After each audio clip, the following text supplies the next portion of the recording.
Wait, the off-campus series is going to become a show, isn't it? Yep, on May 13th. Oh my god, it's coming out like soon. That's why I wanted you to read the deal, because I'm like, you need to read it before it comes out. Okay, this is reading between the lines. We're both emotionally unstable, but that's okay because we're doing it together. So go team. Welcome to Reading Between the Lines. Today we're going to talk about The Deal. Who is it by? Elle Kennedy? Elle Kennedy, yep. Look at me go. I'm so good. Okay, it's part of the off-campus series, and wait, by the time that this episode comes out, will the show be out? Or will it be right before? I think It'll be on the day the show comes out. Wait, really? Yep. Look at us go. So if you're listening to this on the day it's released, off-campus series is out. We will be doing an episode about that after we watch it, but first we have to talk about the book. Yes. Wow, we planned that so well. We are so cool. Okay. Anyways. Okay. So The Deal. It's the first book. It's about I'm just gonna say, like, you can listen to this if you haven't read the book, but there will be spoilers in this. True. So, like, if you're planning on reading the book, maybe don't listen to this. Or even watching the show, because if the show follows the book. Yeah. So just listen at your own discretion, basically. Okay, so I'm going to just, like, read the trigger warnings in the book. The content warning is that the book contains mentions of domestic violence and sexual assault. Please be advised before reading. So just so you guys know before listening. But I do know that they have already changed some things or added some things in the show based off the trailer, but I'm still confident that it's going to be good. But I feel like it's harder to mess up like a sports romance than it is to mess up a romantasy or fantasy. 1000%. Because I feel like a romantasy, there's a lot more room for error because of like the magic systems and all that other stuff. But sports romance is pretty easy to follow the storyline. Yeah, especially when you have like one season per book. Like just follow. Yeah. Yeah. It's not hard, guys. Come on. Also, I'm pretty sure they're releasing all the episodes in one day, which they never do that. Like The Summer I Turned Pretty, it was like one every week. Jeez. Okay, so Emma's going to be binging. Yeah, not on the day it's released, but that weekend, you best believe. What is her name? Tell me why I can't remember her name. The main character. Why can't I remember her name? Isn't it Hannah? Hannah. Yes. Thank you. It's Hannah. Yep. But her nickname is Welsie. Oh, wow. I turned to a page with that name. It says Welsie. I don't know if you say Welsie or Welsie, but it's right here. I think this is a smutty scene that I just turned to. Yeah, well, because it's Hannah Wells. So it's... Yes. So Wellesley. Yeah. Yeah, Wellesley. Yeah. Okay. So Hannah Wells and Gary Graham. That one I remembered. Yeah. Yeah. Because he was mentioned in the Charlie Method. So basically, Garrett and Hannah are in the same class. And he's not doing well in this class. Yes. And she is. He sees like her test score and it's really high. So she has a major crush on the quarterback of the university. And his name is Justin. And fun fact, Justin is played by a guy who's some people think is playing Zayden in Fourth Wing. What? Yeah, like he's one of the main two guys that are speculated to play Zayden. Pause. This is a big deal. Obviously, nothing is confirmed. His name's Josh something. Hold the phone. Pause. We need to take a moment. This guy? Yep. No. I do not see it. I'm just telling you what the people are saying. I have no thoughts about this right now. Like, okay, wait, I can maybe see it. Like we said a few episodes ago, I feel like we have to see them in the role to really judge. Are you looking at like shirtless pictures of him or something? Yes. Yeah. Mm-hmm. Okay, so that we're good with. We're chill. I don't know if I agree or disagree with that, but that's wild. Okay. So back to the story. So she has a major crush on this Justin character. And so Yeah, I remember now. It's her thinking about Justin at the beginning because he's also in the class. Mhm. And I don't know how it comes about. I can't remember that part of it, but she like bumps into Garrett or something and she drops her test where she aced it and he didn't. And I think that's what it is. And he sees that she aced it and he was like, "Will you tutor me?" And she was like, "No, like, I won't do that." And he was like, "But like, I need help, whatever." And she's like, "Go to the study groups and do all this stuff." And he's like, "No, like, will you tutor me?" And she's like, "No," and then runs away basically because she's got this huge crush on this Justin character guy. And because of the study group, he finds her number, and that's how it all starts. Yep. And then she eventually agrees to tutor him. Is it so that she could get like an in with Justin, right? Yeah, so they find the deal was that, which is why it's called the deal. It's funny. The deal was is that because like she would tutor him, and because he was the most like popular guy in school or whatever, everybody would see her with him.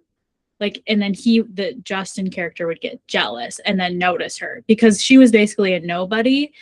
And so that's why like she was never noticed by this Justin guy. And so Garrett's plan was like, you get seen with me, then Justin will notice you, and then he'll get jealous, and then he'll want you. And then by the time we're done with this midterm and I like do better with this midterm, then the deal will be over. And then that was the deal. Yes. Yep. Yes. Obviously, we know that's not how it worked out. I do remember that it was mentioned pretty early on that she was a rape victim. And that was like obviously a big part of the plot point. Yeah. And so that was mentioned pretty early on, which at first when I read that, I was like, I don't know if I could do this because this is too real. I don't. Especially because Garrett definitely played the like playboy. So I was just like, I don't really know if I can do this. Anyways, I was a little nervous. I don't even know how it happened, but basically he just kept badgering her and was like, and she was basically like, "You're stalking me, like stop. Yeah. Like leave me alone." Yep. And the part that made me not like it right away was as soon as we got his POV, he was like basically objectifying her. And I was like, this is not good because of her troubled past. And I'm like, this is not going to be good. This is not going to be good. And then on top of that, like literally in the same chapter of his first POV, he goes home and there's that like surprise waiting for him, and it's the girl, I which feel I don't remember like her name. she's irrelevant, I think. But I feel like when books start out like that, like there's a couple other sports romances that I can think of that have like showing that the MMC is a playboy. I'm just like, I wonder if like this will probably get better, but I do get a little skeptical. I'm like, okay. Yeah, I was a little nervous right now. I don't know how I feel about this, but it was the fact that he was so like insistent on like her tutoring him. Mm-hmm. Like he went to the diner that she worked at, and like he went to like find her in all these places, and was like, okay, we have like a sucker situation. Yeah. Like, what is happening here? Yeah. And I don't know how we finally figured out that she liked Justin. I can't remember. Oh, also, it's important to mention that she's a music major, right? Yeah. But yeah, that's important because that's like kind of her storyline as well. Yeah. Because there's this one scene where he convinces her to go up and on stage to do karaoke in this packed bar. And then that's when everyone's like, oh my God, she can actually sing. Like, this is crazy. Yeah. again, I don't know, like, this is not going to be chronological in any way, shape, or form, but there was one scene where they were calling, and like there was a couple of scenes, but there was one like pretty early on, and she was talking about the song that she was going to do for the spring showcase or the winter showcase or whatever. And she was complaining about how like that one guy, I can't remember his name, that she was going to do the song with, like wanted it to be this one way and all this stuff, and how she didn't like it, blah, blah, blah. And Garrett was like, well, tell me how you would do it, right? And she was like, well, like, no, like I don't normally sing for people, like whatever.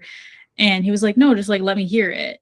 Actually, they weren't even on the phone call. Like I think it was actually in person, because because one of his roommates had a guitar. That's right. And he brought the guitar and she just played it for him. And that was when I think he started falling in love with her, was that moment. And that was pretty early on too. Yeah.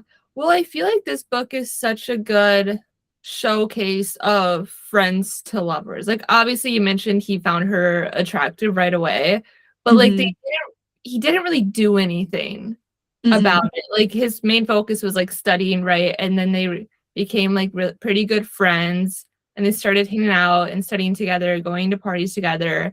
And one scene that sticks out to me is when they just watch, what was it, Breaking Bad or something. Yes. He just like started a whole series together, and I don't know, I felt like that was so wholesome. I know. And then when, and I'm jumping around here, but when she asked him to kind of like hook up with her in a way, so that she can get over her trauma that she's had from her past. First of all, her asking him to do that was so important and such a sweet moment, because it's like she trusts him, right? And then when she goes over there to do that, she was so nervous, and he was like, let's just watch the show, let's just see what happens. And that scene honestly lives rent-free in my head, not because of the smutty part of it or like any, but just the way he handled the situation. Like, he asked one of his friends, he was like, so like hypothetically, or like in this scenario, and he didn't really give away anything, but he was like asking questions. He wanted it to be perfect. He wanted to help her. And I thought that was like one of the core moments in this book. That was really cute, especially because it was like they didn't expect to, like she didn't expect to stay that long either, and it just became a thing. The reason why he needed to ace this test was because if he didn't, he couldn't play hockey. And if he couldn't play hockey, his dad was basically like gonna disown him. I just want to put that out there. Let's also talk about how his dad abuses him, or used to before he got older. Like, that is so messed up. That is like, the fact that he literally like would come to every game. At first I was like, oh, that's so sweet, that's so cute. And then when I found out why, I was like, yeah, I don't like this. I don't like this. Yeah. Yeah, that was really bad. They both had their traumas for sure. Clearly. What I loved about it is that like she was like, I'm basically just gonna help you.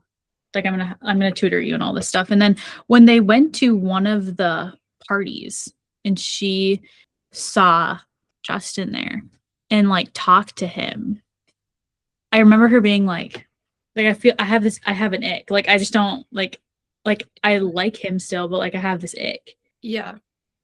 But she still scheduled the date with him. And I was nervous that she was going to actually, like, here's what my theory was that she was going to actually go on a date with him, and that he was going to abuse her. That was my thought. That was literally my thought. Oh my God, that was not my thought at all, but that's horrible. That was literally what I thought was going to happen. Because I was like, because of how everything was being talked about, I was like, okay, this is exactly where this is going to go. And it's going to be a whole thing. And that's exactly what I thought was going to happen. I just loved, going to your point of the, like, watching the show and all that stuff, how gentle he was with her, because he didn't want to hurt her, because she kept saying, which this part hurt me. It made me so sad because she just kept saying, I'm broken because she couldn't put in word Yeah. with anybody since the incident in high school. And so she felt like as though she was broken because that's how like her past boyfriends had made her feel. And it was one of those things where it was like Garrett knew that she was so broken or that she felt so broken. And he was like, even if like I don't care, like it's still fine. Like it doesn't matter to me. You know what I mean?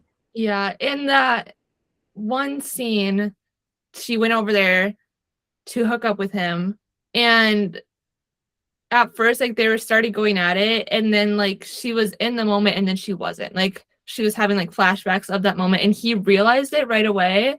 And he's like, okay, we need to stop. This isn't working. Like, we need to try something else. And she's like, no, like, keep going. He's like, no, like, we're going to figure this out in a way that you feel good and you don't like feel stressed or like, you know, whatever. Yeah. But also the fact that it was like kind of too is a little bit like annoying because like it was like a slow burn, but it wasn't at the same time. And you're like, okay, wait, like this is good. This is important. And then you're like, okay, wait, no, it's okay. Like that's how I felt the whole time. Also, in this book, wasn't she scared to have a drink because she didn't want that to happen to her again? Because she didn't want to get drugged, yeah. Yeah, and he assured her, he was like protected her. He's like, nothing will happen to you. Like, I'm watching out for you. And that was like early on in the book when they were friends. Yeah, because he took her to one of the parties and he was like, just have a drink, like you'll be fine. Yeah. And he like watched the entire time. On a lighter note, can we just talk about that scene where I think it was the first time her and Garrett kissed and they were like making jokes about it. She's like, I'm an excellent kisser. And he's like, well, like, you know, and then Dean walks in and she just goes and kisses Dean. Yeah. I was like, girl, what? Yeah, I was like, I don't know if I like this. I was like, I'm sorry, what? Like, what are we doing? Yeah. In the moment, I was stressed, but looking back, I find it funny. I mean, it was funny, but I was like, girl, all of a sudden, like, just had all this confidence. Like, she was like, yup. I was like, okay. Yeah. I'm going to be completely honest. I only partially remember the first time because they did it so much. Yeah, honestly, I don't even remember that much of what happens in the smutty scenes. I just remember that one, like when they were watching the show and like that, because it has an emotional tie to it. Yeah. Yeah. So. I remember it being smutty because there was a part, and I think it was the first time, and she was like, it's never felt this good. Like, what? Yeah. Like, what? And he was cocky about it because that's who he was. And then she, yeah. And she was like, what the heck? Like, it's never been like that before. And that's why I thought there was an X because. Well, I think she mentioned it, and I think she's mentioned like that her exes have all been like annoyed that she couldn't. To make her feel more comfortable, he was like, show me what you do by yourself. Do you remember this? Yes, I do. I have read a few books like that, not obviously in this exact context, but like things like that, and I'm like, oh my god. That was vital to the plot. Yeah. I mean, like, honestly, let's be real. It was because it showed that she trusted him to be that vulnerable. And it showed that she wasn't broken like she thought. Like, she could do it with the guy there. Yeah. She just kind of needed to ease into it, basically. Yeah. And the fact that he was also there and did the same thing. Yeah. Basically, they're going through life. They do the things, they're friends, and then all of a sudden they decide that they're dating because she's preparing for the winter showcase. He passes the test, I believe, Yeah. and he's still playing hockey. And I think he did finally open up to her about his dad at that point. I believe he did. He did. Because he did go and see his dad and his new wife for Thanksgiving. Yep. And then Yeah. she saw the wife and was concerned that, or I don't know if she saw him or Garrett saw him, but like one of them saw the wife and was like, he's probably hitting her like he hit. It was Garrett. Yeah. Garrett was one who was like, and because he basically gave her a speech and was like, you can get out of here. Like, you can leave, which was like freaking sad. His dad went to her work and was like, I need to talk to you. And she was like, why?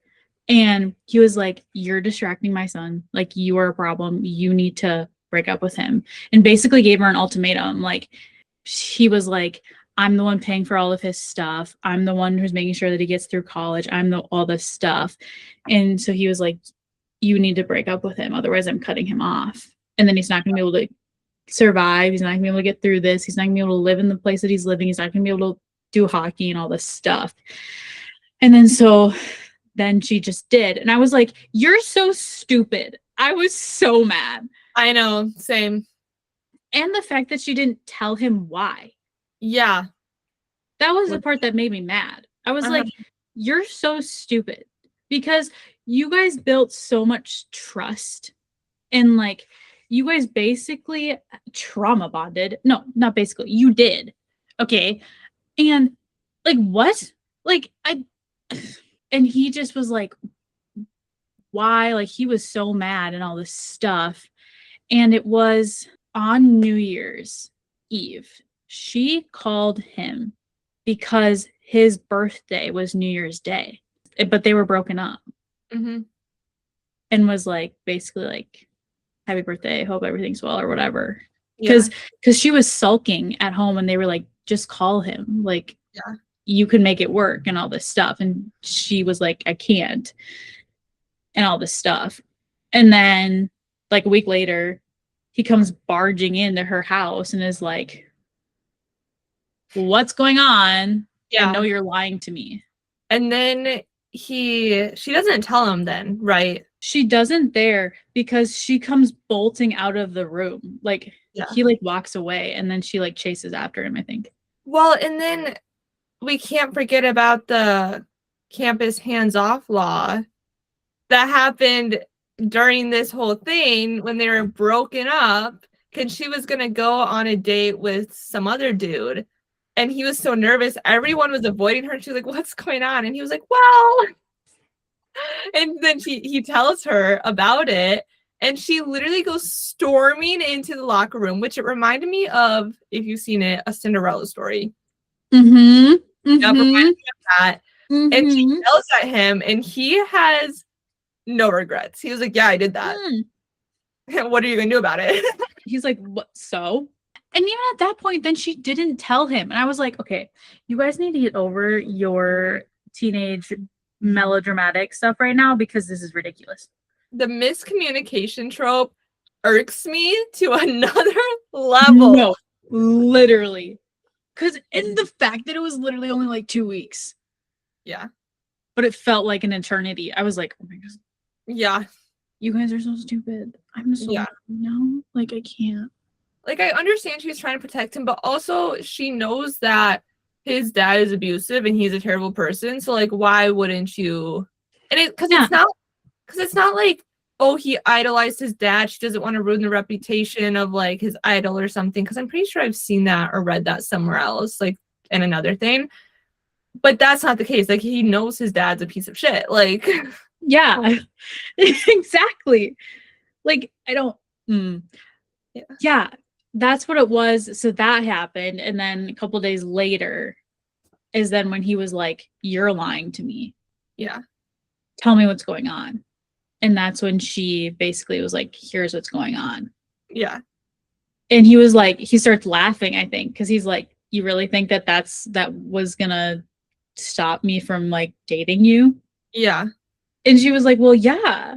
And then he Mhm. tells her about the funds that his grandparents had and all that stuff, and how on New Year's Day he was going to break everything off. Like on his birthday, how he's going to break everything off with his dad because he had all this money and all this stuff.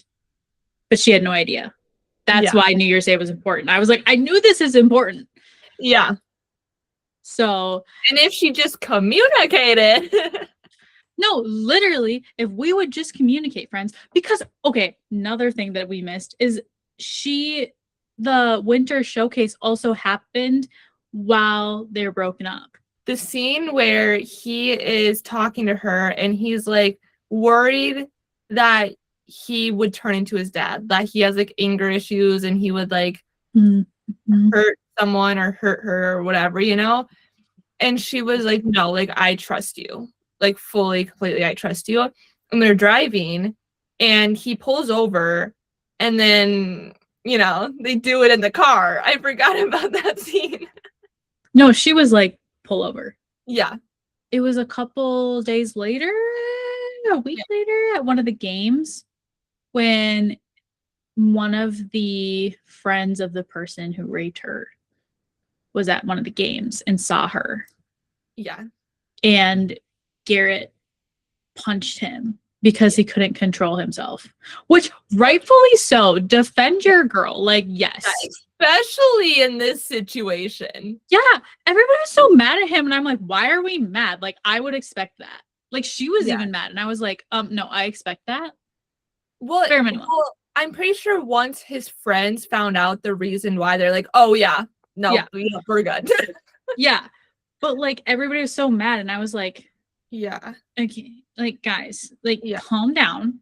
Also, can we just talk about how when this did happen to her, the whole town turned against her? Like, they had a whole lawsuit. And since the guy was, like, rich and had a powerful family, they basically ran her and her family out of town.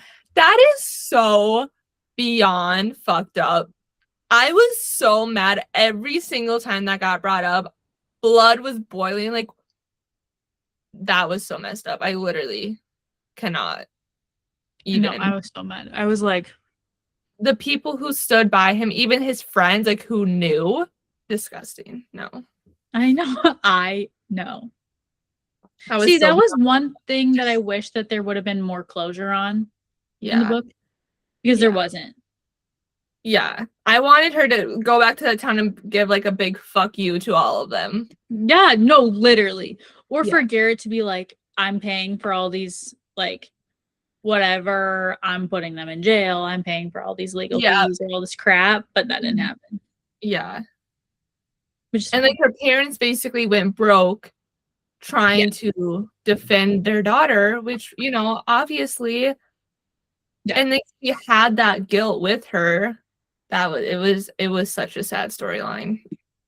It was so bad. And the fact that she thought it was all her fault. Yeah, exactly. Which, not that we need to go there, but, like, it is not your fault. No. And when it people is never your fault. No. And when people say, oh, like, well, she was in this place, or she was drinking, or she was running this. No. I never, like, I don't get more heated about anything else. Like, this topic, whenever people bring it, I'm like, absolutely not. Like, the guy deserves life in jail. Like, we're not doing this. Don't get me started. Literally. It'll make my ears bleed. Like, I can't, because it's just not okay. It's not. No. And it's the fact that it's real. Yeah, and people defend the assaulter. And when they're men, which they're usually always men, but, like, men get away with so much.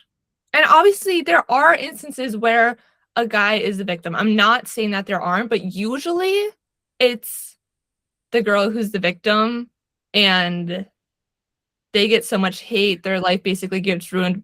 You know, shown in this book, they were literally ran out of town. No, literally. There are some instances where actually nothing happened and they're just allegations because people want to just get on somebody, right? Yeah. However, 9 times out of 10, that's not true. Yeah. But it's the fact that when those allegations start, and if they're not true, like that's when people start being like, oh, like they don't believe the actual victim. So people who lie about that piss me off, because it's like, I know. obviously there's so many other factors that go into people not believing the woman, but that has something to do with it. It's like turning every girl who says that they're a victim into like the boy who cried wolf, right? Like everyone thinks they're lying, but they're not. And people forgive the guy, like even if they believe them, are like, oh, like he's young, or oh, we're just gonna work through it or whatever. It's like, what the? I just can't. Any guy who does that deserves to be life in prison, and I will stand on that hill. It just bothers me that, especially with like that sort of jail time or whatever, they can get out of it pretty easy. Or it's like a year. Yeah. Especially if they have money. Yeah. Yet people who commit like tax fraud are in prison for life. I'm sorry. Yeah. Money, somebody's life. Yeah. Tell me what's more important, Emma. And I would even argue people who get arrested for drugs are in, prison longer. And obviously drugs aren't good, but let's bring those people to rehab, okay? Yes. Sorry, that was just the way that she said that was funny, but no, I agree. I'm sorry. Yeah. I didn't mean to laugh, but the way that she said it was funny. Yeah. Like, especially if they haven't harmed anyone. Like, people who sexually assault someone, I never want to see your face again. Rot in prison, please. And thank you. Let's go back to the book. On a happier note, at least they had each other. Yeah. Like, they were able to work through it together, and she was finally able to feel like, okay, like, I am not a broken person. This is not my fault. He was also able to feel that way, because even after he punched that one guy, she was like, I still love you. Yeah. You're not your dad. And that to me was the moment where I was like, we love this, because it wasn't malicious. It wasn't him just being angry. It wasn't him just being like, whatever. It was him defending her because she was hurt. And not just hurt, but like her life was turned upside down. Yeah. And he was defending her. It wasn't malicious. It wasn't like he was trying to play the villain. Like you know what I mean? It was protecting her. Exactly. And the fact that she knew that, and that she knew that he was going to get scared that he was going to become his dad after that. Yeah. And she still showed him that she loved him. Yeah. Like, that was like the full circle moment to me, where I was like, okay, we have trauma bonded. We have healed. We are working through it together, and we love. And also they knew how to do it. So yeah, like this book is such good balance between emotion and smut. And I said that about a few other books, but that's not always the case. No. Usually it's like one or the other, but this one I was like in tears one moment, laughing the other, being like, oh my God, this is so funny the next. So no, literally, like there are moments where I was like, I need a moment, put the book down. I need to walk around. Yeah. Go sit outside for a second. I need to walk away.